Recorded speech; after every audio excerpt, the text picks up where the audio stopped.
Now back to the Brian Zimmerman Show. Here's Brian.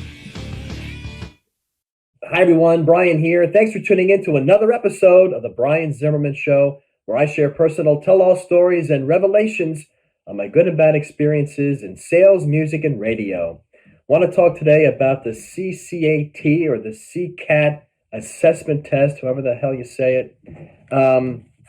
Several years ago, I applied for a BDR, SDR position, okay? And this was at a company that I previously had worked with.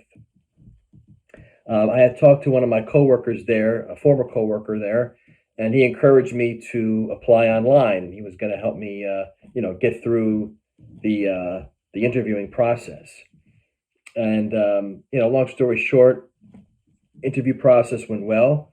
Thought all I have to do was now just wait for the offer, right? Then I get an email, please take our CSAT assessment test. I'm like, what the hell is this? And it was, 15, 20-minute test.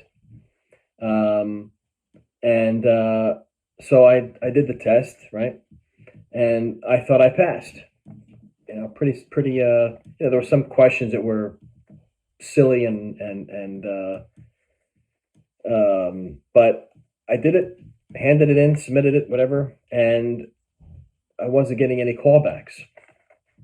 So I reached out to the HR lady, and she informed me that I failed the test by, I think, 2 points or 2 questions.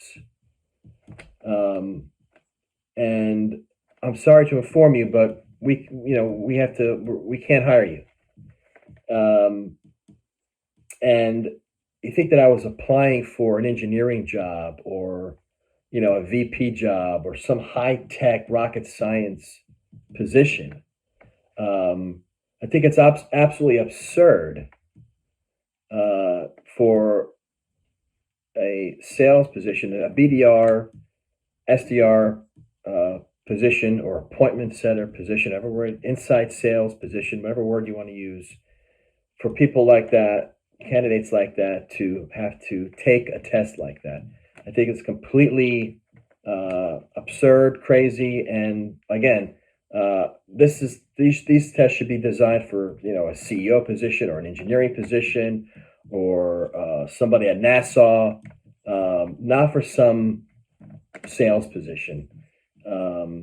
And especially if you failed by 2 points or 2 questions. This is a company, like I said, I worked for before. And when I first worked for this company, they didn't have this test.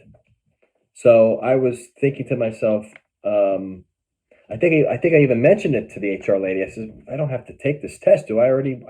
I'm a former employee. So completely, totally unnecessary. I think companies that do these type of tests for a sales position and the candidate doesn't pass, or whatever word you want to use, you're passing up and missing out on some good quality top candidates. So some companies should maybe want to think twice about implementing these tests for a lower end position. That is all for me. If you're on YouTube, please like and subscribe. I'm Brian. As always, thanks for tuning in, and I'll see you next time.